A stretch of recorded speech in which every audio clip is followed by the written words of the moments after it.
Hello and welcome to Front Row Racing. It's late Friday night. Well, it's not quite late actually, it's only just got 9 o'clock. But it's our later session on Friday night, which means it's time for the Front Row Racing PCF Round 1, Season 3 at Monza in Italy.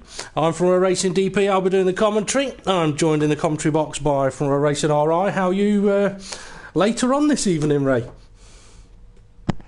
I'm very well. Still awake. Still awake. That's always a good thing. It's always a bonus, that one. Okay, a couple of little bits of treats of information for the viewers. The car that's being used for Season 3 this season is the Lotus the Lotus Type 72D Cosworth. As we can see on the screen. Now the drivers are able to use any of the liveries that they wish to use, but the settings for this season, I will quickly go through them. Force interior view, no. Force manual gears, no. Force realistic driving aids, no. Force default setups, no. Allow ABS, yes. Allow stability control, no. Allow traction control, yes. The drivers were given the opportunity to vote on the assist settings. They did, and the vote came back to allow ABS and traction control, but I've turned off stability control. Damage is on performance impacting, meaning if the guys crash, it will have an effect on their car, but they won't lose their wheels, or at least they shouldn't. Me and Ray did test it a lot, and we didn't lose a wheel, so if they do, they've done something really special. Mechanical failures, no. Tyre wear ×7, and there is only one tyre compound for these cars. Fuel usage is real. Auto start engine, yes. Flags and penalties are on, and allow ghosted vehicles, no.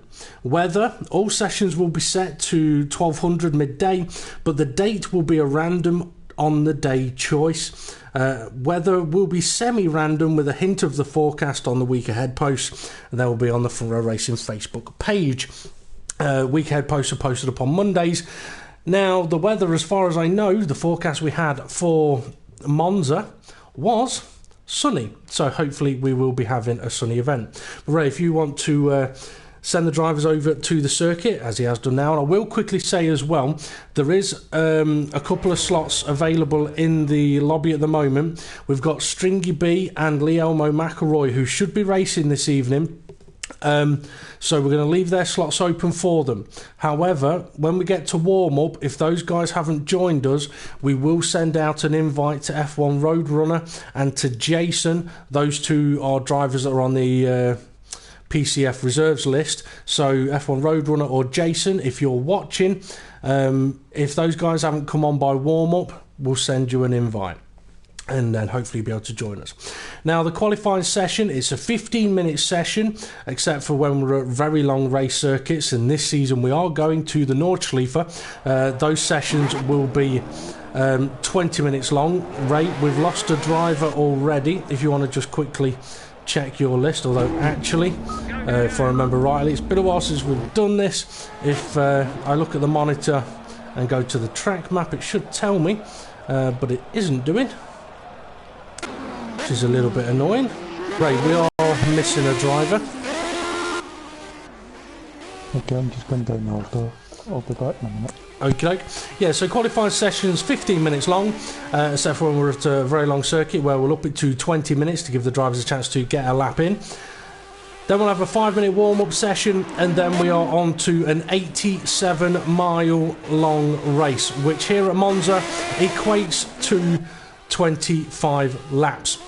Now, these old Lotus cars, as we're riding on board with Hesselden, and a quick look at James Hulkenberg, these cars make some noise. They really do make some noise. And I was wanting to ride on board with Dave the Heart, but he's actually sat in the pits at the moment.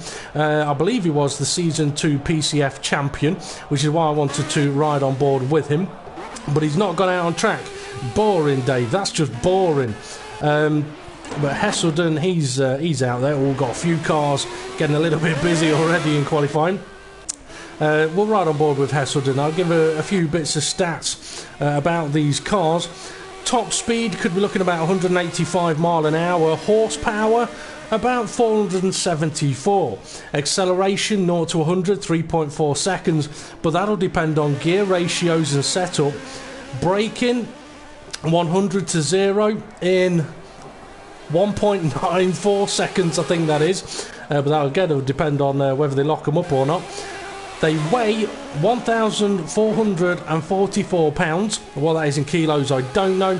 And they have 261 foot-pounds of torque, which could be very, very interesting.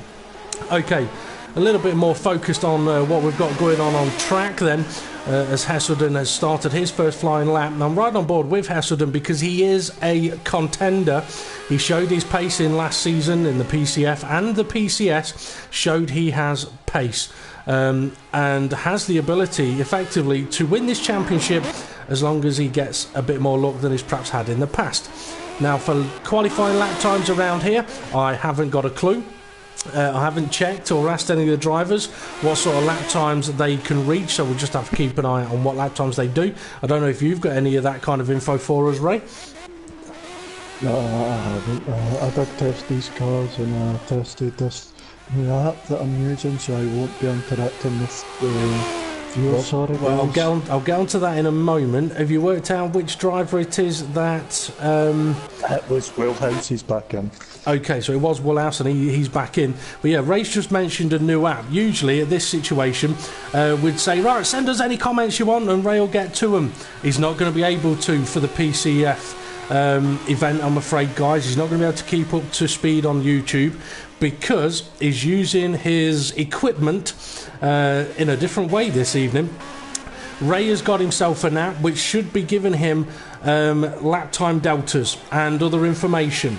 So Ray is going to be able to keep an eye on gaps between cars, laps that drivers are on, and also in a session like this in qualifying, who's popping in good sectors. So Hesselden's just gone first, Ray, with a 143.002.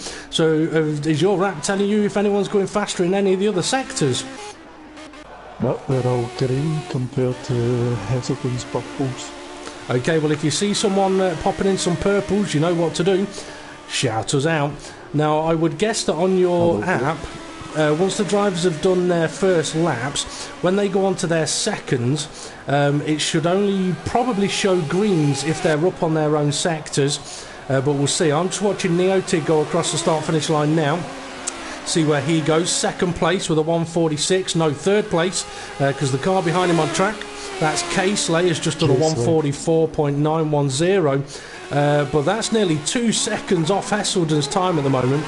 But I don't know if you found when you was testing these cars, Ray, whether they need a lap or two to get the temperature up. Yes, these tyres they need at least a lap to get them up to temperature, and I was pushing and it was good because you've got to keep within that angle. You can slide it round the corner, but once you go past that angle, actually you've lost it. And Hesselden's putting another purple sector 2 in, so he's going faster. Okay, well, Richie Davies just popped himself into second place. So Hesselden going faster, as you mentioned. Live Bright, he's new into the PCF this season. He's just popped himself into third place with a 44.8 and then spun it at turn 1. Azamort's 5th, Neotig's 6th, Woolhouse is just starting a flying lap. So I'll tell you what, Ray, I'm going to watch Woolhouse as he's on this lap, and you can let us know how his sectors compare. Oh no, he's gone deep, he's spun it, he's going backwards over turn 1. Don't bother about comparing sectors, because he's got to go and do another outlap. Duo Finn and driver Montana, they're still in the pits. Andy Russell, he might be on a flying lap. He could be. You'll be able to let us know, won't you, Ray? He's just gone through sector 1, Andy Russell. If it's not popped up a time, that means he's on an outlap. He's on a timed lap. Okay, well, we'll keep an eye on him then. So how was his sector 1 compared to Hesselden's? He's 2 seconds off the pace, at least. 2 seconds off in sector 1. People are going to be sat there going, how? Well, you got someone like Hesselden who you can guarantee as soon as he found out which car it was for this season, he was in it and he was practicing it and he's been testing it. So he will have perhaps a better idea of setup and how low he can go on the aeros and things like that. So compared to someone like Andy Russell, he may be able to find those couple of seconds in each sector, but Andy Russell is about to make his run up towards the finish line, so we'll see where he positions himself. He's looking very, very wiggly, that car of his. Across the line he goes, and it's 5th place with a 146.0. And Live Bright, he's just coming up to possibly finish another lap. He may be starting one. Let's see what time he's going to do. His time hasn't changed, so he may be starting one. So we'll keep an eye on Live Bright then. So Ray, get ready to compare Sector 1 as Live Bright makes his way through turn 1 and 2. Now, you're talking about the tyres and getting them up to temperature. There is only one compound on these tyres, so do you think that the tyre compound is quite a hard one on these cars? Yeah, they last forever, so it's got to be a hard compound. Yeah. It kind of explains it. I mean, I know we had a lot of curb and a lot of curb, 2 wheels and 2 wheels again for Live Bright. So what was his Sector 1 time like there, Ray? A 35.768. And what was Hesselden's? A 34.794. Ooh, so 4 tenths in it by the sounds of things. Now, if you're wondering why I haven't gone and got the same app that Ray's using now, which would be extremely useful, it's because I'm doing the broadcast, so I don't want any additional items connected to the internet. But I know you, Ray, you've enjoyed this new little toy you've got yourself, haven't you? I did when I was using it, but I've not been using it for a while, so it's good for when, if you're on track, instead of using the wee screen for the wee sign you get for, if you're out your in-view car for your gear changes, what it does, it changes the colour of your iPad or your Android to yellow, green and red, green, yellow and red, so it helps you with your gear changes as well. I think Hesselden's on an in because he's hitting red sectors. Yep, I would reckon he will be. Casely may be completing a lap, although it almost sounds like he's just easing off a little bit, perhaps giving himself a bit of room to the cars ahead. I think we may have Richie Davey and another car sort of slipstreaming themselves down towards turn 1. And Casely currently sat in 3rd place, and one of the cars ahead has disappeared. Richie Davies gone 2nd place with a 144.0, but Hesselden has dropped the pole time down to a 142. Now, in the PCS races last season, Casely has the ability and the speed to battle with Hesselden in the PCS, I think. Yes, he did. So it'll be interesting to see if he can convert that into the PCF races as well. But he's gone back to the pit lane. James Hulkenberg, we've not talked about him much, Ray, and we've just under 5 minutes of the session to go. He's out on track at the moment. Not sure if he's on a time lap or not, but he's gone with a car that's red on top, white down under, and he has just come back from a little bit of a holiday down under. I mean, what would you be thinking if you were him at the moment, sat in 5th place? I shouldn't have went on that holiday. I should have got more practice in. Yeah. More practice, less jiggy. We've got Live Bright Sector 2 is purple, but Hesselden's went purple again. Hesselden's bringing it back. So, Live Bright and Hesselden both going quick right now. Then I just want to see if Hulkenberg's on a lap. See if he's completing a lap. He has just ran a bit wide on the exit of the final corner, so if he was on a time lap, it might not count. I don't think he's changed anything. So Live Bright must have just finished a lap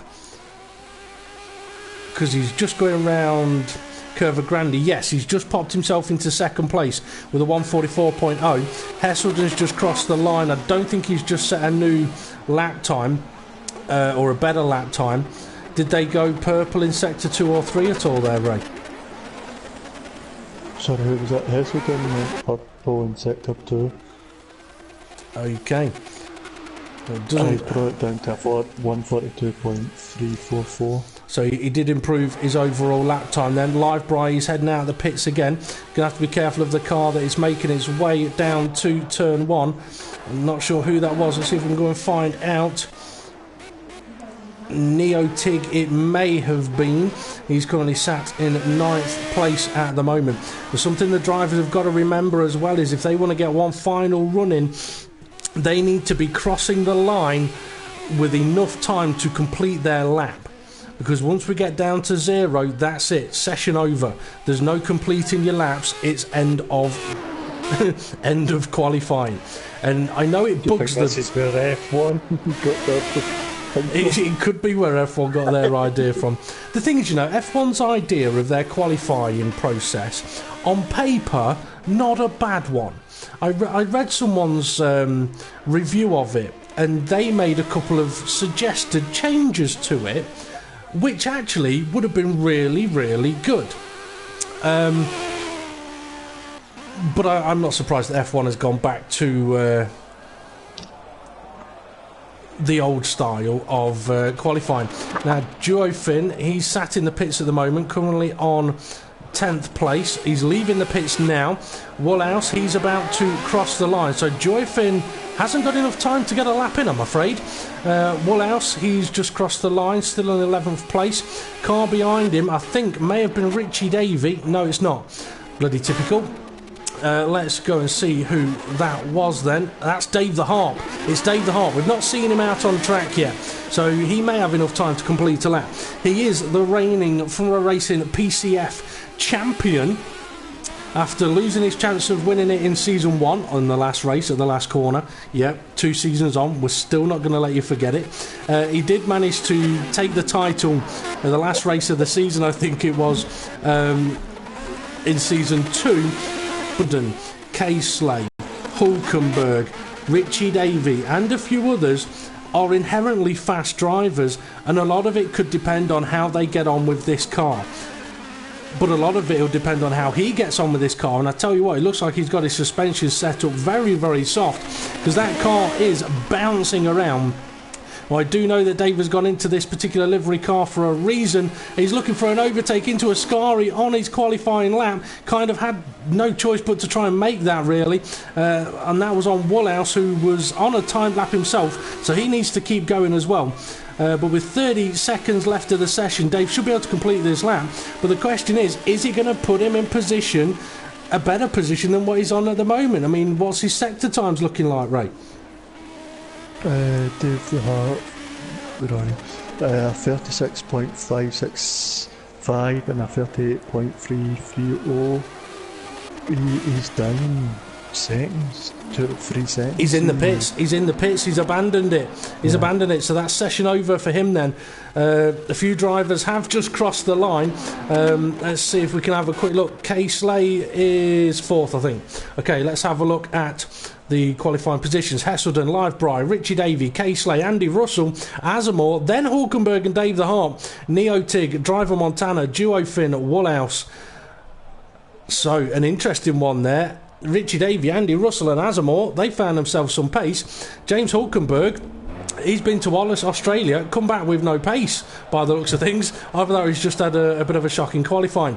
And Dave the Harp, yeah, he won't be happy. Right, Ray, could you please send an invite to F1 Roadrunner and Jason, give them the opportunity to come in as last minute reserves, as a few of the drivers are making their way out onto track. F1, I'll get F1 in a minute. I've not got him on friends list, but I'll search him up. Yeah, if you search him and, I mean, he might not be online, he might not be aware, but at least if we send him the invite, he can't complain at us. Now, we didn't see Richie Davey put his qualifying lap in, so we'll have a watch of him write the car off in in warm-up. He's currently got 2 cars behind him. Now, I haven't really driven this car very much, and when I did, it was when we were testing damage on the cars. But they are very noisy. They have got a lot of power. They've also got quite a lot of grip. But as Ray said, you can slide them a bit, but once you go beyond a certain degree of angle, you're not sliding anymore, you're crashing. But I can imagine these guys... Oh, I've just seen a car hit a barrier. Oh, he's gone back to the pits. Yeah, I could imagine the guys potentially enjoying these cars, but they are going to have to be careful of damaging their front or rear wings, because if they do damage their front wing, it will have a performance impacting effect on their cars and will give them a lot of understeer. Now, I do know... I never damaged my car to find out that. We weren't going fast enough. What was I going to say? I was. In the F-Row Days event earlier, you asked me if there was anything I'd change in Formula 1. Another thing I would look at changing, and I know the teams have sort of done a bit of research into it, and that is having tyres like these cars have. Sort of quite small front tyres, although to be honest they're not actually that small, but absolutely ruddy enormous rear tyres, because the bigger the rear tyre or the wider the rear tyre, the more grip the cars have, and if you implement that into current F1, you could probably do something to reduce aerodynamic downforce or mechanical downforce that perhaps teams are spending a lot of money on, or is causing a dirty air effect. So, Ray, it would. With your little timing screen there, have you got anyone that's showing a bit of pace here in the warm-up? No, we've got Andy Russell currently first in our 153.143. Okie doke. Now, I tell you, these cars do look good when they go over a big sausage curb and they're up on two wheels as Duofig crashes his car. Yeah, what was I going to say? Fuel. The warm-up session here, it is a situation for the drivers to finalise their setup, get their fuel put in their car. They have the option to refuel during the race. I mean, we've always said, though, you're probably better off not refuelling, and then you can just focus on pitting for tyres. So this is a chance for the drivers to get out on track with a full tank of fuel and see what the car's handling like, because they need to know what it's going to brake like down into turn 1, into the second chicane. Otherwise, they're going to find themselves in a bit of a crash. Now, we've got a minute to go until we get ready for the start of the race. So, any thoughts of prediction, Ray? I mean, we've got Hesselden out on pole with a healthy gap. Do you think he's just going to run away with this? I reckon he could. He shows his pace, he shows he can be a wee bit dominant. So, I reckon he could. Definitely. Now, interestingly, I've just spotted Dave the Harp testing race starts. He's already done one, he's just done a second one. I don't think the second one was as good as the first one, but I spotted that, and I've gone to him for a good reason, and that is because one of the... Hulkenberg. Oh, Hulkenberg is as well, is he? Well, one of the things that Dave the Harp was struggling with a little bit last season was race starts and losing a lot of positions at the start of a race. So obviously Dave's gone, I need to work on this, and he is doing. I'll not put his live stream on when he's on his start-finish line. Yeah, that's the other one. Did you not do that one? He did, yeah. He said, I've not put my live stream on. Put the live stream on and then wonder why steering wheel's spinning round. Well, the race has started and you've just been rammed by the car from behind. Okay, time to get this race underway then. The lights will come on in a moment. I'm not going to drive off. There's the first row, second row, third row. The fourth will set them away down into turn 1, and away they go. We'll now retire to the pit box and go and watch the action from off board. And I tell you what, Hesselden has had a good start to the race. Second, third, fourth, getting busy. Oh, Hesselden, he's just been rammed off into the first corner. Oh, and a huge crash on the exit of the second corner. There's crashes all over the place. Absolute carnage. And this is why it's a good reason that these cars have got a bit of damage on their cars now. But that would be devastating for Hesselden. There's still more collisions going on a little bit further back. I think the drivers need to calm themselves down a little bit. There may also be a little bit of visual effect lag going on as well, but Hesselden, who was leading the race, had a good start and then just got absolutely punted through the first chicane. It is getting very, very busy. Now, Dave the Harp, he is currently, where is he? He's currently up to 6th place at the moment. Yeah, and Hulkenberg's a couple of positions behind him, and he's being overtaken. Russell's trying to get over Dave the Harp. Dave the Harp's trying to overtake Wilhouse. I think they're trying to go about 6 wide through the Ascari chicane. It's not going to work. Oh, Hulkenberg's had a big wiggle. He's going to lose a couple of places. No, there's a collision and off into the barrier. I think that's Neo. Is it Wilhouse? Yeah, it is. Sorry for the dodgy camera work there. I can't control where the camera looks. I can only focus on a driver, or try to. Asimov. James Hulkenberg. He's past Hulkenberg. Both Asimov and Hulkenberg were very, very sideways around the final corner then. I think the drivers need to try and settle themselves down a little bit. Live Bride. He's now leading the race from Richie Davey in 2nd place, who appeared to be the one that gave Hesselden the nudge through the first chicane. But Hesselden has caught onto the back of these guys. And then we've got Andy Russell in 5th, with I think Dave the Harp in 6th. Dave's trying to overtake Andy. Someone else is trying to overtake Dave. This is going to get messy into the 2nd chicane. We just know it. It's Asimov. So the Dave the Harp's in a mate sandwich at the moment. And it's not going to taste very nice, because he's about to be overtaken into the 2nd chicane. He has been overtaken into the 2nd chicane. So semi-good start for Dave, but now back down to 7th place. Oh no, he's got it back. Oh, he's got it back, has he? Yeah, Asimov had went deep into the chicane and couldn't get the exit, but he's got the exit in the first leg mode and backed out in the second. But Dave the Harps went deep, he's over the curb, and that's like Asimov through. And just behind them, I think Duo Finn and James Hulkenberg, yeah, they're side by side at the moment. Duo Finn trying to defend into Ascari, and it appears he's got the straight line speed. I mean, one of the things the guys may find in these cars is, oh, Duo's going wide. Hulkenberg on the outside of the middle bit of Ascari, now the inside, but now he's going to run wide. He's into the gravel, and that's Duo Finn back ahead. It was worth a try, but it hasn't worked. I was going to say, yeah, one thing the drivers may find, oh, there's a driver going wide, top 4. I think that's Casely. It was. That puts Hesselden. Yeah, Hesselden up to 3rd place. Yeah, the drivers may find that in slipstream these cars gain at a ridiculous rate of knots, but if you pull out to overtake, all of a sudden the air hits them and they go blah, blah, and they've got no more speed. Hesselden's got the fastest lap of the race at a 1:44.0. He's only 2/10 off Richard. Livebry's only 2/10 off his. No, it's not. Livebry's only done a 1:45.2, so Livebry will soon be under pressure by these guys.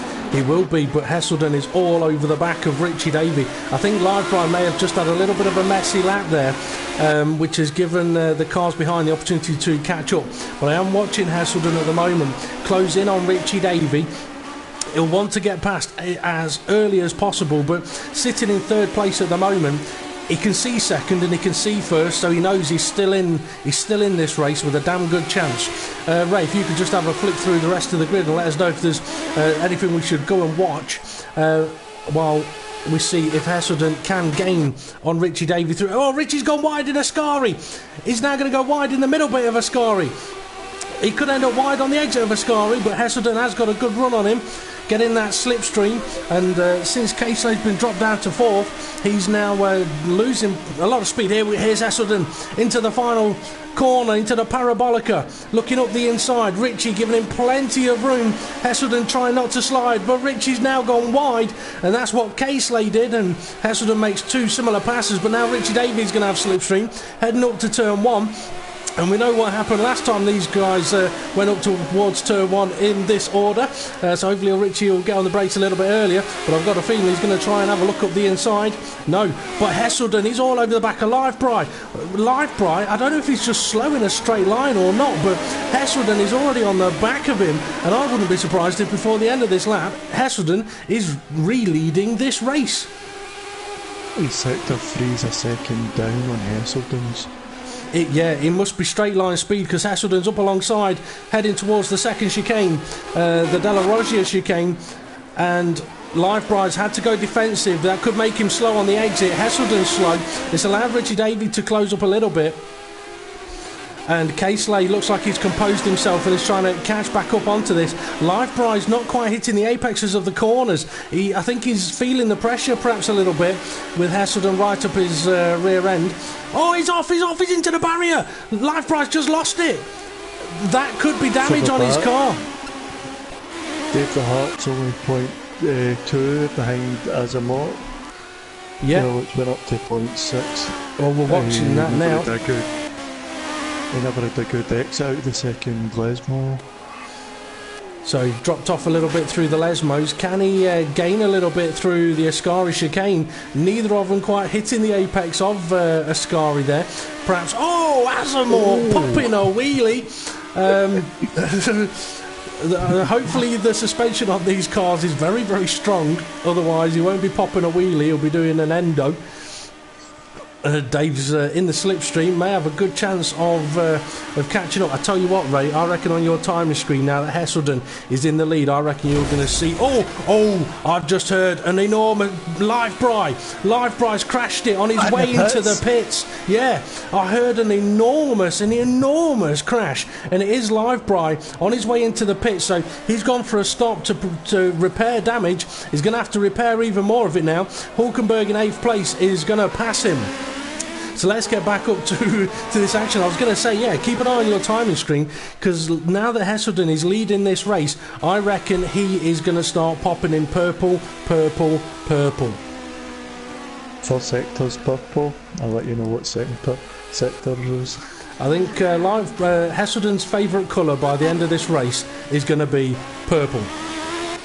Okay, Azamor in 5th. Dave the Hart. Another crash somewhere. I just seen the screen shake, got mad. We've got Willhouse and Neotig. Yep, I think that's Neotig's just made the overtake on Willhouse there. That's for position to get Neotig up into 10th place. Willhouse is not using his slipstream yet. He will now as Neotig moves over the track. But I don't think Willhouse has perhaps got the straight line speed to look at attacking into turn 1. No, he hasn't. He's on the back of Richard Davey. Okay, I will jump over to that in 1 moment's time. Yep, this move is not going to happen. And you're right, he's not over the back of Richie Davey. He's ahead of Richie Davey as they go around the Parabolica. He has gone wide. Richie's sideways. No. He saw Casely go a little bit wide, put his foot down and realised, oh my God, I'm doing it even more. But Richie's now in the slipstream of the red Ferrari. Oh, it's not a Ferrari, is it? Is it a Lotus? A red-looking Ferrari that is a Lotus. Is Richie going to have an attack into turn 1? No, he's not. Hesselden is opening up a gap, but it's perhaps not as big a gap as I would have expected. But I'm guessing he has probably just got close to popping in a new fastest lap of the race. Yeah, just telling him this, you can't put something on the internet because he'll cut me out. Yeah. Sorry, Kirsty. He'll pay you in love later. Okay, Casely, he's got a few seconds to try and catch up to Hesselden, and if he can break away from Richie Davey here, he may have a good chance of doing so. Oh, Andy Russell! No, it's Dave the Harp and Azamor. They're fighting it out. I would say like cats and dogs, but a bit of lag going on there, so I'm not sure exactly what happened. But Azamor and Dave the Harp were trying to fight it into the Della Roggia chicane, and Dave the Harp's come off worse there. Hulkenberg, as we know, is up to 7th place, and I think he'll be a little bit frustrated that he's not on the pace here. But, and this is one of the things... Oh, go on, what have you spotted, Ray? What have you got for us? We had no live right because he got an error code in the pits and Casely spun it. You're right, Casely has spun it, coming out of Ascari. That puts Richie Davey up to 2nd place, and Casely, I can hear, has got 4th place all over the back of him. No, he hasn't, he's all over the front of him. So that puts Andy Russell up to 3rd place, Casely down to 4th. And as you were telling me about that spin rate, I did see somebody else had spun behind Duofin. It was driver Montana. He had a spin on the exit of the Della Roggia chicane. Neotig has pulled away from Woolhouse. Quite a big gap there. I don't know if Woolhouse has had a moment and spun it or gone for the pit lane, but as you mentioned, Ray, Live Bright is no longer in this race. But something I was going to mention... Yeah, got a error code in the pit lane, that's why he crashed. Oh dear, oh dear. So technical failures in cars that are not very technical for Live Bright.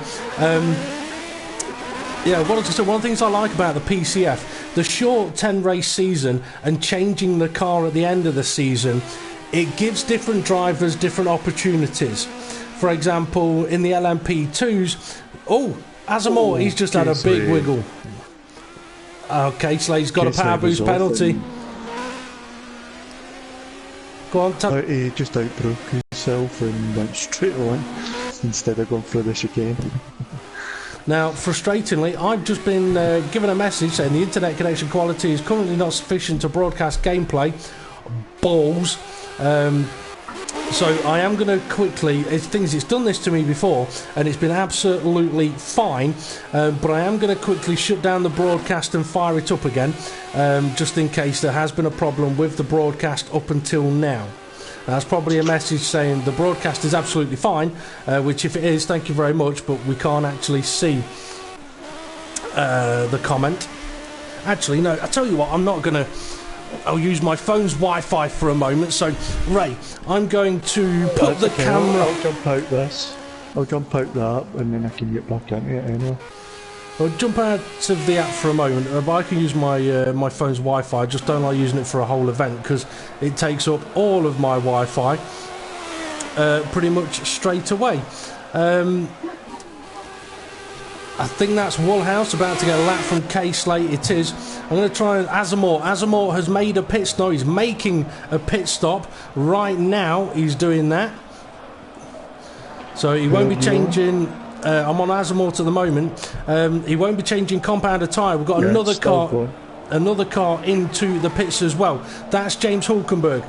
So the drivers have done 7 laps before making a pit stop. And some of the viewers may wonder why perhaps the tyre wear has been set to ×7. Well, in the testing that was done, there's only one compound of tyres for these cars, and they do actually last quite a long time. But we'll get the drivers' views after the race of how the tyres were, and if a change does need to be made to the tyre compounds, then we can look at doing that. Okay, Hulkenberg. He's gone purple. I haven't got. Yeah, that's all running back up. Yeah, live stream is fine, and I checked it. Okay, yeah, I'm just quickly checking it now, and yes, the live stream does seem to be working absolutely fine, so I won't restart it. It is annoying when it pops up that message, and it's absolutely fine. So Heselden's going purples, Richie Davis still in second place, Andy Russell is up to third, Casey is in fourth, and he's got a car ahead of him. That's going to be Woolhouse, I think, or perhaps Hulkenberg. I doubt it'd be Hulkenberg, but it could be, depending on how long the pit stops are around here. It is Woolhouse. Okay, so Woolhouse moves out of the way, allows K-Slate through. Dave the Harp, he's into the pits, so we'll keep an eye on him, see how long his stop is going to be.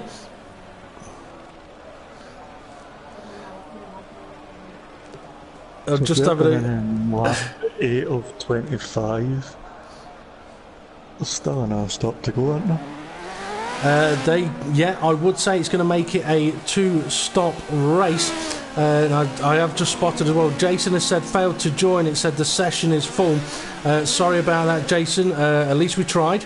And Gray was saying Destruction Derby fun. Fun for us because we're not the ones that's got a steering wheel in our hands spinning around. I'm guessing that was from the start of the race. But yeah, it was a bit carnage at the start of the race. But to be fair, okay, these guys will have been practicing, but probably not practicing with 12 other drivers on the grid into turn 1 at Monza. Would be advisable to do so though. someone else, Twist Royalty, these cars look so weird.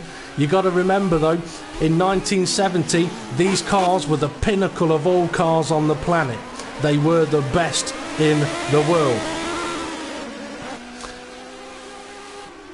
So what do you reckon Duelfin's doing? He's up in 6th place. He is only 7 tenths ahead of Dave the Heart.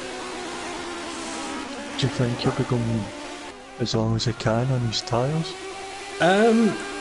Duofin, I would say yes, because he does like to go long on tyres, and I don't think Duofin has made a pit stop yet. And if he can... Oh, Dave the Harp! Just went right through him. He's just turned that Lotus into an ice cream scoop, and it's just scooped up the Finnish driver. I think he is going to sort of slow down and let Duofin back past. Yeah. Oh, he's let Hulkenberg through. He's realised it's Hulkenberg. Hulkenberg was waiting as well. No, Dave the Harp, he saw that he let the car come through and went back to overtake it, then realised it's Hulkenberg, it wasn't Duofin. He has now slowed down again, and he's letting Duofin come through now. That there is what you call driver respect. So Duofin has now got back ahead of Dave the Harp, realising he's made a bit of a mess of that one. I mean, that's a situation where if you're Duofin, you're breaking into a Ascari, you get rammed up the rear, and you're going... I don't know what the finish is for, oh my god, what the bloody hell was that? But then 2 corners later, you see the guy going slow, and you'll think, has he got damage? No. You get past him, and he stays behind you. He's give you the place back.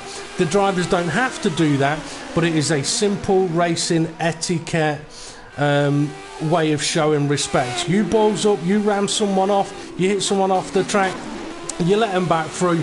It's your way of instantly on the track going, sorry mate, that was my fault. But to try and get back to your question, Ray, I was going to say, if Duofin can do another 1 or 2 laps, he can one-stop the race. I mean, does your... Oh, Dave the Harp, he's just lost it behind Duofin. He's into the barrier. That could be a bit of damage. That could be another pit stop coming for Dave the Harp. That will be a bit of a disaster. Driver Montana, who's in 9th. Oh, may gain a position. Okay, let's see what we've got going on up the field. K-Slay and Hesselden. Hesselden's pitted, Richard Davies pitted, Anthony Russell's pitted, Joe Finn. It's saying it's pitted because it's went yellow, but I think that was his crash.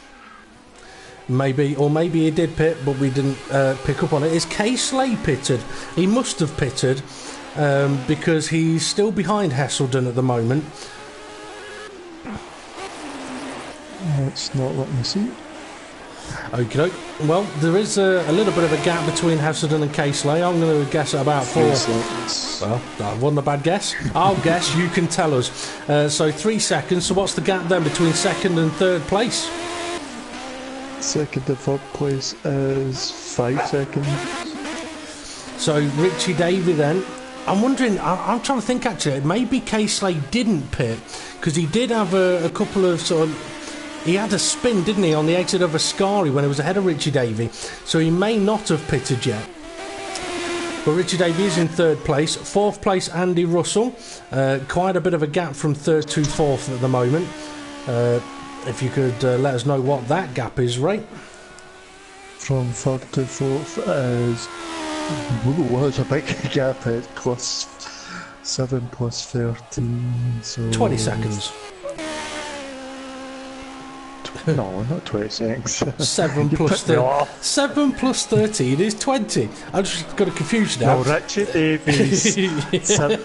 Plus 13 seconds, sorry.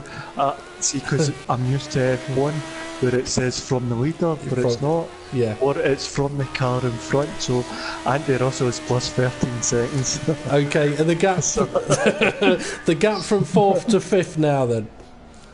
Plus 7 13 minutes. plus 7 plus 21. Bugger off. 6 is plus 9 seconds from Azamat.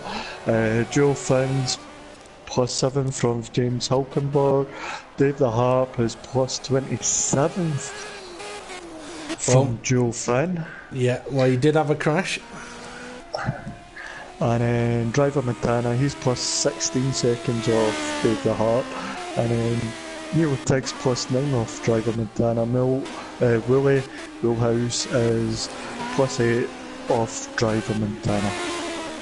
Okie doke. So, whereabouts is the leader on the circuit then? He's just heading up to Ascari, and the gap between himself and Casely, I think that's grown a little bit. It's looking a bit more than 3 seconds.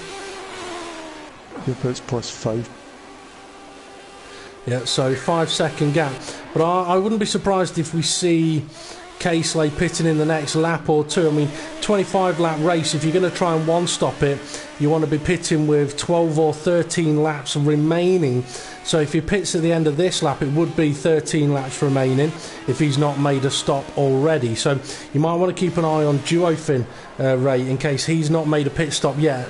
And I think Casely is into the pit, so I think that will be for his first stop of the race. First and only stop, perhaps, of the race. So yeah, for the viewers that perhaps wondered, or even the drivers, why these tyres were set to times 7 wear, is because on times 7 the possibility of a one-stop is still available, and we can't set it on a higher level of wear. If we could, we would have done, wouldn't we, Ray? Yes. Richard Davies just posted the fastest lap of the race, a 143.845. He's still 12 seconds off the leader. Well, I'm not sure he'll be able to close in a 12-second gap on Hesselden, because I wouldn't be surprised if Hesselden he's got enough in the... Oh, Richie Davies just had a bit of a moment there, had to get the car back under control. He won't be posting a new fastest lap on this lap. But yeah, Hesselden, I think, is comfortable, and he has got a bit of traffic. And Casely is your closest gap of 0.3. Yep, it's not a very big gap at all. And Casely's obviously just come out of the pits, and Hulkenberg has got another stop to do. So, Casely, you don't want to break on the grass. It's not going to slow down. Oh, you've got to be careful of the sausage curves as well, because they're going to flip you up into the air. But this kind of is showing that Hulkenberg on a 2-stop strategy, not quite having the pace of the leading cars at the moment, is going to put him a good additional 20-odd seconds off the back of Casely when he makes his second stop, if he does have to make one. Here we go then, Casely round the outside, heading up to Ascari. He'll want to be ahead before he actually gets to the corner, and he is, as Hulkenberg tucks in behind him, realising he can't attack that one. All very close into Ascari though, and Hulkenberg may be able to use a bit of slipstream here and try and catch back. Oh, he's had a big wiggle on the exit of the corner there, so not quite able to gain. Now, someone in the YouTube comments did say these cars look funny. I'll tell you what they remind me of, and I don't know if they'll remind you, Ray, but anyone that's perhaps around my age that had Scalextric, or kind of know what I'm on about, or even had dads that had Scalextric, or granddads that had Scalextric, you can guarantee they will have had cars that look like this. I mean, a lot of my family were sort of Scalextric nuts. One of my granddads, he had at one time an exact replica of Donington Park, built in Scalextric, with buildings, trees, the works. And he transformed it into a different layout, but yeah, it was really good. And he had a whole range of different style of F1 cars. He even had the 6-wheel JPS Lotus, I believe it was, which was a very, very interesting car. Oh yeah, I had this car, the Black Lotus. Yeah, one for my Scalextric. Yeah, that was my dad's, and it get past him. Well, that's the thing with Scalextrics, they did. But yeah, I mean, these cars do remind me of Scalextrics cars for definite. And to be honest, we've got a car into the barrier. It's a yellow car. It's not Asum. It's not Andy Russell. It may be, Driver Montana. And now, he must have suspension damage. Oh yeah. Maybe not. Oh yeah, no, he's definitely got suspension damage on that car. He's hit a barrier hard somewhere. He doesn't want to turn right for him. You can see him trying. It's not going to be easy to get that into the pits. If he's having to pretty much do full lock right to go in a straight line, he will wish that the pit lane was on the the left-hand side of the circuit, not the right. But that's going to be a long lap to the pits for him. Wallhouse is into the pits for a new set of tyres. Neotig is up to 9th, Duofin is up to 8th, and I believe he would now have made his pit stop, yes, because he's now behind Dave the Harp. So Ray, if you could let us know what the gap is between Dave the Harp in 7th and Duofin in 8th, and we'll see if that's a battle to keep an eye out on in the near future.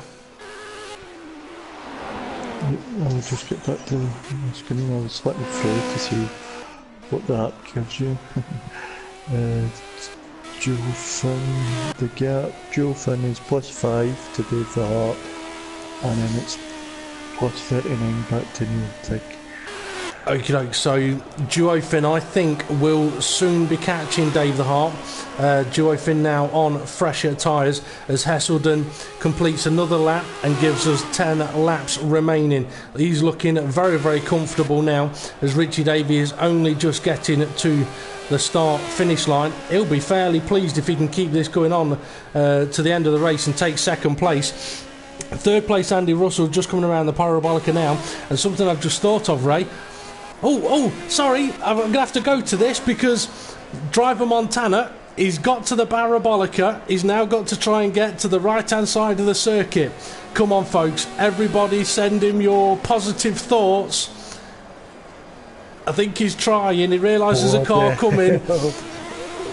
There's another car coming. Come on, driver. You can do it. Come on. Yes. Can he get it in there?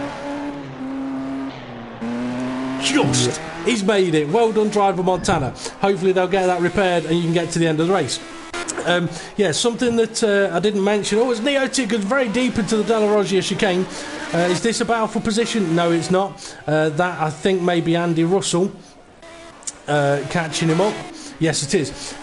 Something I didn't mention before the start of the event, Ray, was the current driver standings. What's that? Exactly. Everybody's on 0, but I mention it for good reason. The points. The point system in the Project Cars Leagues is quite simple. You finish the race, you score points. And the point system is 25 points for a win, 20 points for second place, 16 points for third, and then it goes 13, 11, 10, 9, 8, 7, 6, 5, 4, 3, 2, 1 or something like that. But yeah, get to the end, you score points. And I will try and get the result put out as soon as possible after the race onto the Row Racing Facebook page. Now, the closest battle we appear to have on track is third place on a back marker. I'm not sure though, Ray, if you could let us know if Duofin is closing that gap into Richie Davey now. Richie Davey? Sorry, not Richie Davey, I meant Dave the Harp. No, it's plus 11 seconds. Oh, so Duofin has lost a little bit of time there. Perhaps he's had a bit of a moment as Hesselden is going through the Lesmos and has got a little bit of traffic ahead of him. And I think that might be Neotig ahead of Hesselden here. Could quite possibly be, but I mean, Hesselden, once again, is shown what ability he's got as taking pole position by a good healthy chunk. Good start to driver Montana. Oh dear, so driver Montana did manage to get it to the pits. I'm wondering whether perhaps he left the pit lane and there was just too much damage on that car, which has ended up in a retirement. But yeah, Hesselden, good start to the race, off at turn 1 through no fault of his own, had to work his way back through from 4th into the lead, and he's into the pit lane. So with what will be 8 laps remaining, Hesselden makes his second stop of the race. At least I think it's the second stop of the race. Now, where's Richie Davey? He's coming around the Parabolica. Is he going to make his way into the pits? No, he wants to lead the race for at least one lap, and that is exactly what he is going to do. So Hesselden's being released, but Andy Russell in third place with a back marker behind him. I think it's a back marker. It is a back marker, and Andy Russell is now going for the pit lane, and so is the back marker. So pit lane getting very busy at the moment. K-Slay in fourth place. Remember, he's on a one-stop strategy, or we think he might be on a one-stop strategy. So is he going to take third place? I believe he will. The question will be, is he going to take second place when Richie Davey pits? Now, Andy Russell and the back marker are now leaving the pit lane. It looks like Andy Russell is going to come out in fourth place. He is, and comfortably in fourth place as well. Hulkenberg from fifth place is now entering the pit lane for his final stop. Azamort in sixth place is about to pass him and go fifth. And that puts Dave the Harp in seventh place. May be able to steal a position. I think he's got Woolhouse ahead of him, which will be a back-marked car. So try and use the slipstream to gain if you can. No, Dave's going for the pit lane. So that's for his final stop. So Duofin, if he is on a one-stop, could jump Dave the Harp here. So Neotig in ninth and Woolhouse in 10th. Big gap between them. Now, Richie Davey, leader of the race at the moment. You got about 5 seconds, Ray. Do you reckon he's going to pit? No, I mean to decide if he's going to pit. He's pitting. He's pitting. So into the pits he goes. That's going to give Hesselden the lead of the race. Now for the next question. Do you think K-Slay can jump him in the pits? He's 26 seconds behind at the course. I don't think he's going to do it. I think K-Slay's too far behind. Richie Davey is already on the move, and his pit box is right at the end of the pit lane. K-Slay will be coming around the Parabolica. He is coming around the Parabolica. So Richie Davey has got second place in the bag at the moment, because K-Slay's got the whole straight to catch up, and he's going to be on more one tyres than Richie Davey's on. Yeah, that was what he was 30 seconds and he's cut it down to 9. Yep. And then you've got Andy Russell who's 8 seconds behind him, so maybe watch out for Andy Russell. We will. Now, Dave the Harp, he's made a pit stop recently, as we saw. He's in 8th place at the moment. Duofin's ahead of him on possibly the one-stop strategy. And that gap is not that big, so Dave will be pushing to try and close that gap in. Now, you mentioned Andy Russell, whether he's going to be able to close in on K-Slay. How big did you say the gap was between them? It was 9, it's down to 8.5. So Andy Russell... It's going lower. Yeah, Andy Russell is closing that gap in then. I'm guessing you would agree that he's going to be pushing hard now to catch K-Slay, and hopefully understands that K-Slay may be on a one-stop strategy. Yeah, he's got to push, he's got to not get into that thing, right, okay, I'm sitting fourth's a great win. Yep. You should just keep pushing, not overdo it, but just push and see what you can get. Well, he's on fresher tyres. I mean, it could be a situation where K-Slay is just kinder on the tyres, and that's why he can take them longer. So for Andy Russell, if he pushes, he could overdo his tyres, and instead of them lasting 8 laps, they'll last 6. Or he could just drive at the pace of the car and close the gap in. I tell you what, though, the gap visually on screen looks absolutely enormous. Almost the whole length of the start-finish straight. But actually... it's down to 7.5 from 8.9. It was 9 point something, so nearly 2 seconds in what, one and a half, maybe 2 laps. So Sector 1 and Sector 2. Sector 1 and Sector... Sector 2 and Sector 3, sorry, I've got it. Okay, yeah, so it'll get very close. I mean, with 6 laps to go, if he can gain a second a lap, he's going to be all over the back of Casely. Now, 6.6 now. Ooh, it is going to get close then. Is anybody actually popping in purple sectors now that the fuel will have burnt off? And we're getting into, well, the fuel will have burnt off, the track's nice and rubbered in, and Dave the Harp has just been lapped by Hesselden.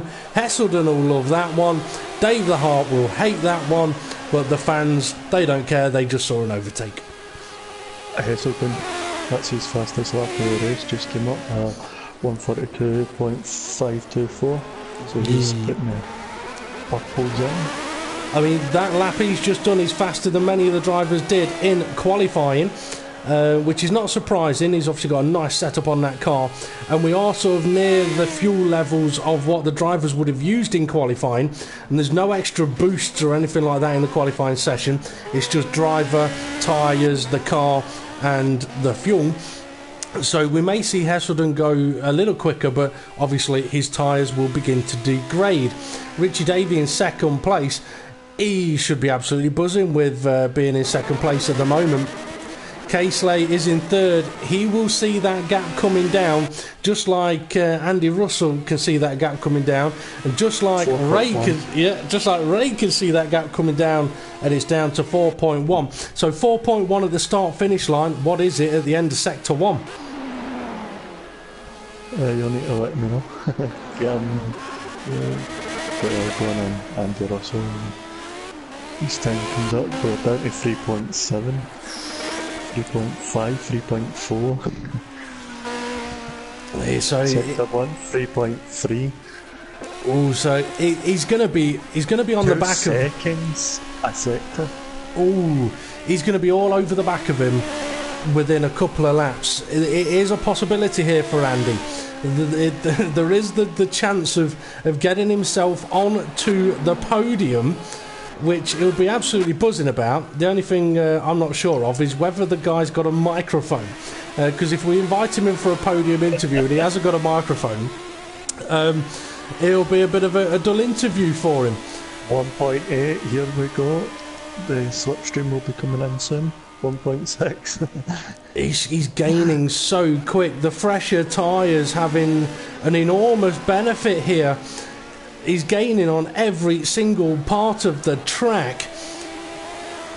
I mean, one of the things for the drivers as well is this first race is a little bit of a learning curve for them of what the tyres are going to be like, what the tyres are going to be like on, I mean, for example, 3 seconds that lap.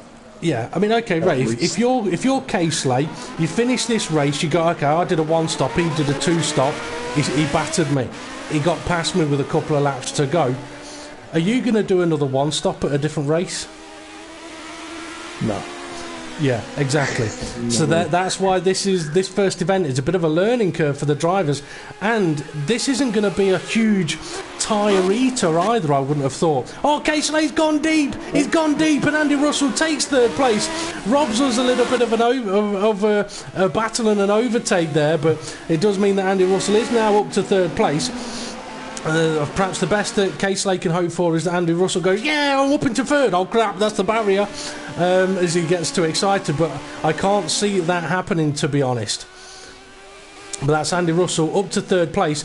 Hulkenberg, he's up to 5th place. I don't know how he's managed to swindle that one. Last I saw he was in about 8th place, and we've not talked about him much. Azamat went in the pits, he must have done, because Azamat was ahead of Hulkenberg when I looked at the timing screen, so Azamat, yeah, must have made a pit stop then. Well, for Hulkenberg, maybe his mood about this race will change then, because it wasn't that long ago he was in 8th place, but he's now in 5th. He may get a bit of a shock when he sees what the gap difference is from himself to the leader. Andy Russell's hit a moment, because Casely's 4 tenths behind him. You're right, Andy Russell must have had a bit of a moment somewhere. Maybe Andy has pushed his tyres a little bit too hard, trying to close that gap up. He should still have a tyre benefit over Casely here, but it means we've got a battle back on our hands for a moment. Maybe the pressure did get to Andy a little bit. The lofty heights of a podium, perhaps the nosebleeds began. I mean, we've said it before, and I know, yes, well, no, it wasn't yourself. It was something for, no, Casely. He's dropped off the back. I think he's just had a power boost penalty. I could be wrong, but that gap's just massively opened up now. Going to point 4. Yeah. Sorry, 4 seconds. So 4 seconds, yeah, okay. Yeah, what I was about to say was that it's easier to chase than it is than to be the one being chased. If you're the one closing the gap on someone, it's easier to do that than it is to be the car ahead and watching that gap come down. Because, I mean, if you've got yourself into a rhythm and all of a sudden someone's catching you up, it's a lot harder to go, right, let's pick the pace up. Whereas if you're going flat out all the time and you never drop your pace, you don't really have that problem. But when you're the chasing car, every lap, every corner, your confidence builds and it all gains towards closing that gap more and more. Now Hesselden, he's started another lap and there's only 2 remaining, so he's got this lap and 1 more. What have you got, Ray? Neil Tickett, the Scary chicane, he came off, he hit the sausage curb and he went wide into gravel, and then he's back on track now.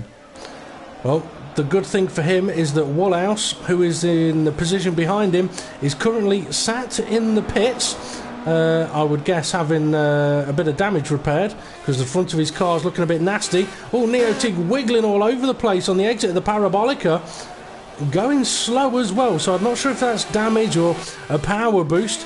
David Harp, he's in 8th place, fairly comfortable. Duo Finn in 7th place, also fairly comfortable. Azamor got a nice healthy gap, he's in 6th place. Hulkenberg, it's another healthy gap, he's in 5th place. But I tell you what, Hulkenberg is actually not that far behind, he's in the background there.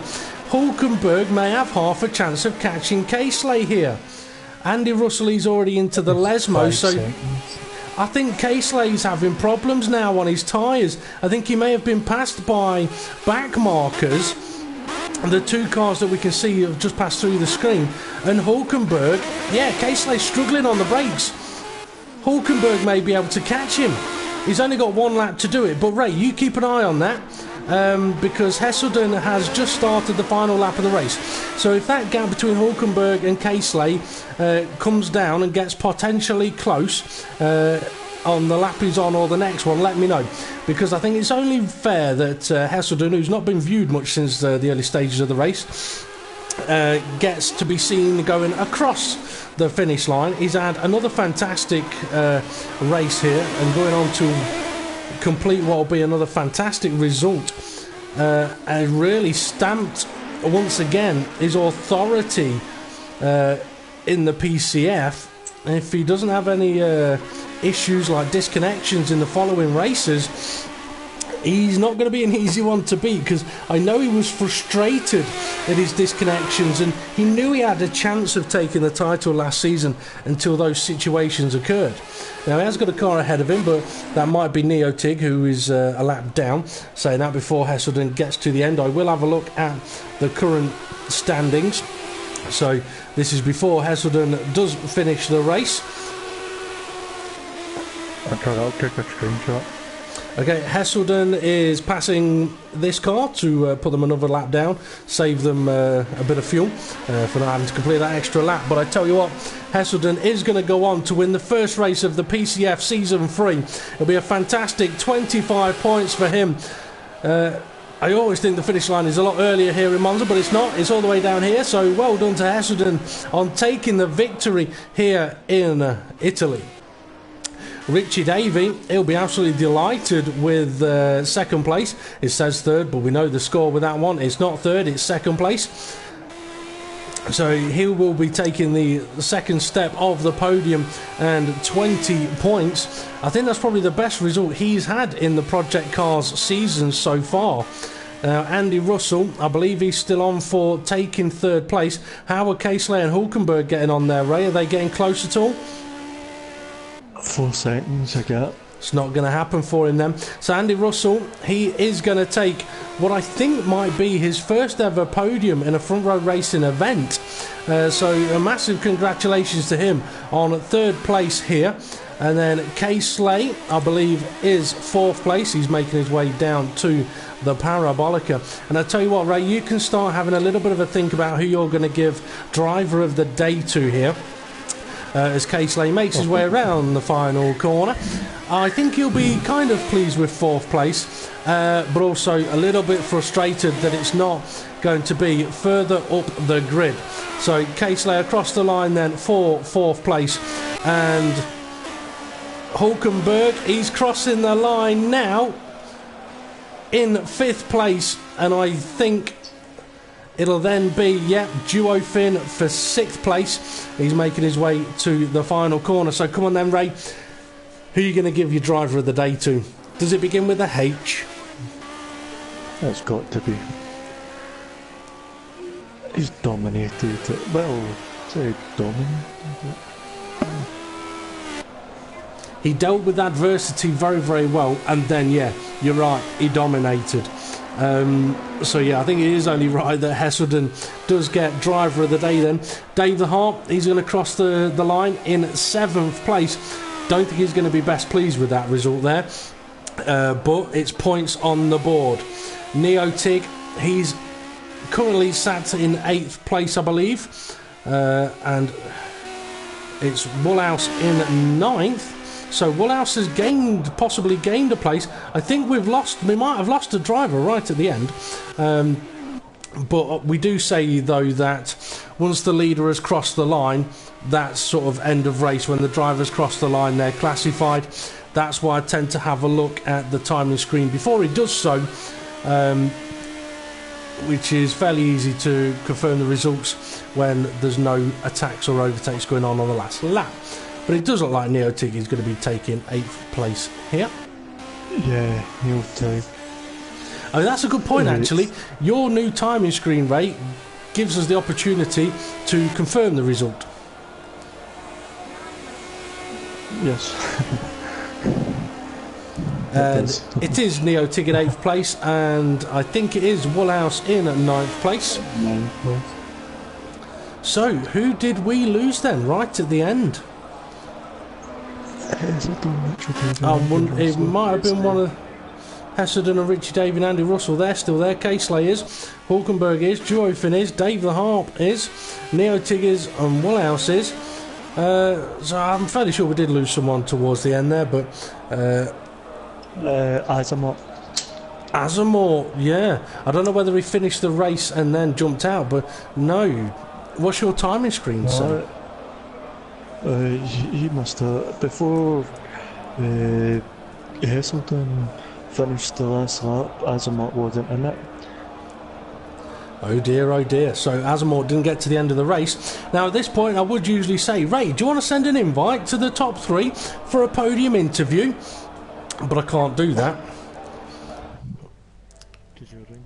Because I'm our chat party host. So I shall send an invite to Andy Russell, Richie Davey and Hesselden. Hesselden and Richie Davey. And I must admit, this is no disrespect to Richie Davey or Andy Russell. Not the podium I was expecting, but it's the podium we've got, and fair play to them. Now, hopefully, the guys will join us for a quick chat. So for the viewers, if you've got any questions you'd like us to ask the podium sitters, feel free to ask them. Put at PCF, and then we can spot them easy enough on the YouTube feed.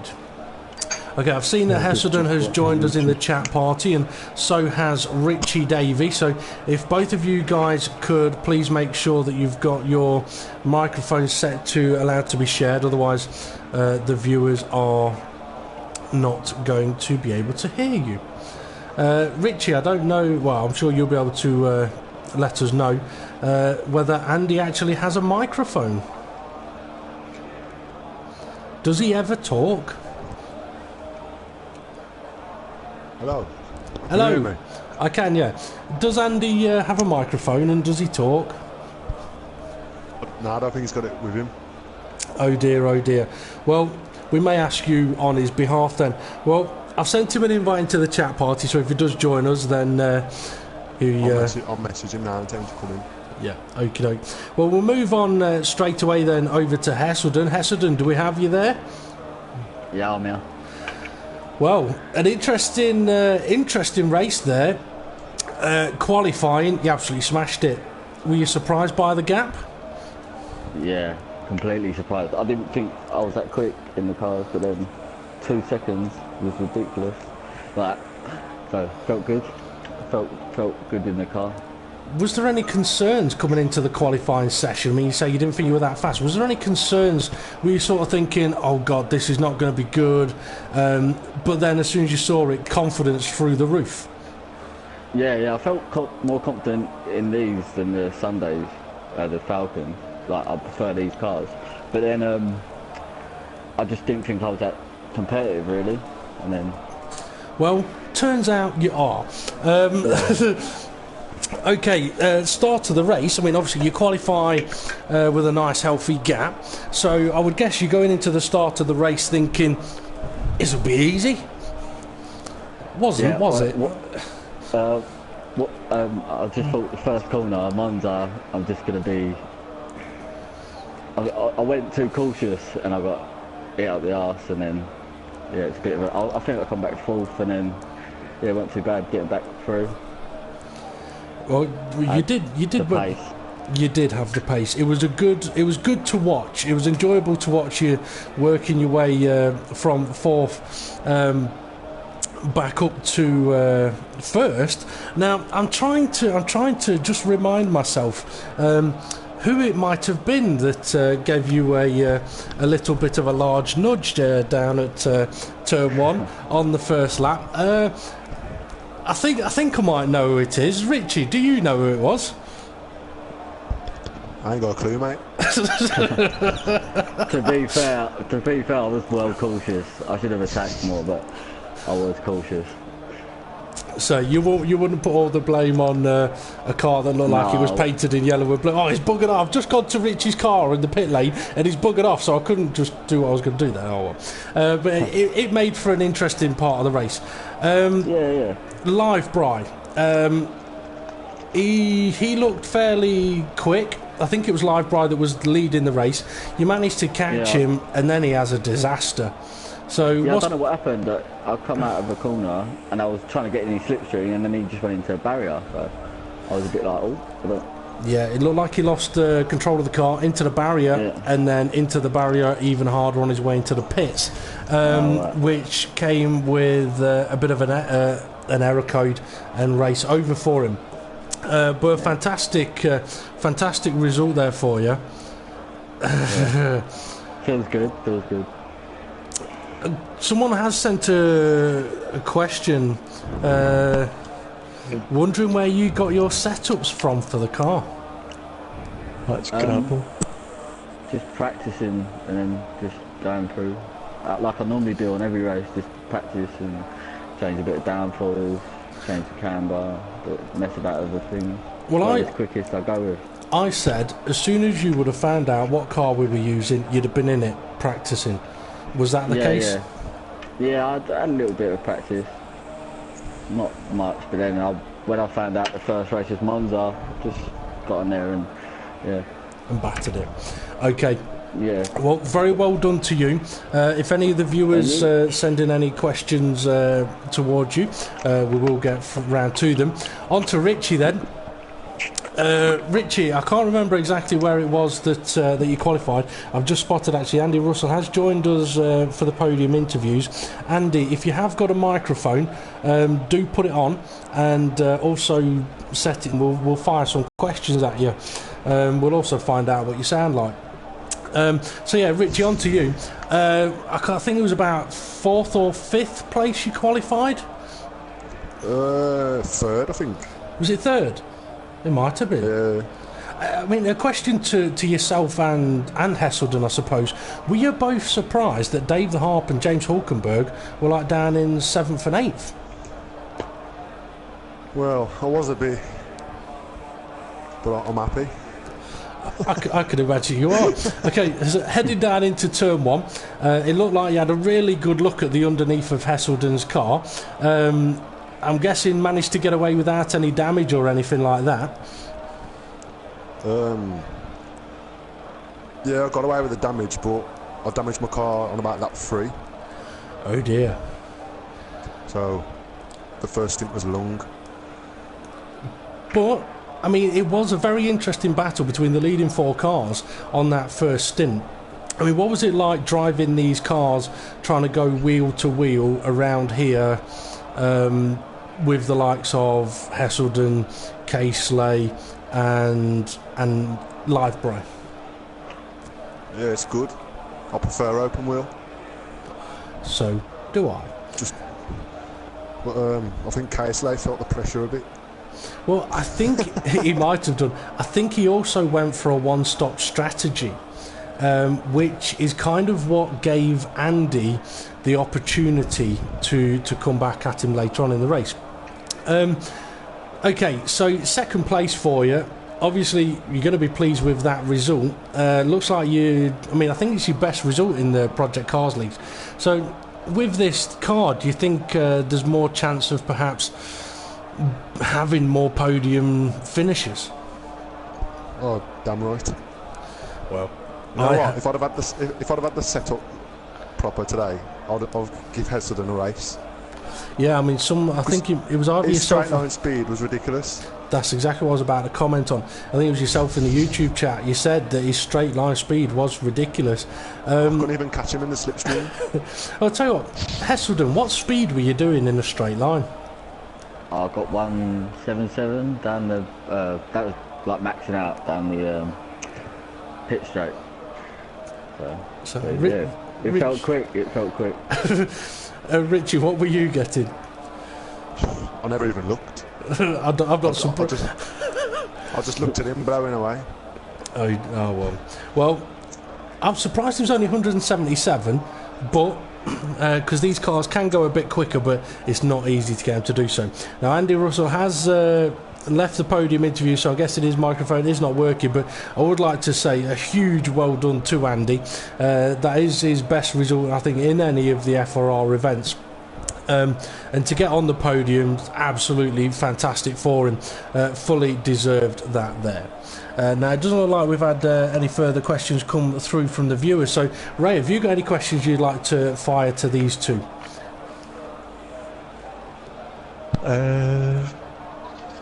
No, I can't think of anything. You put me in the spot.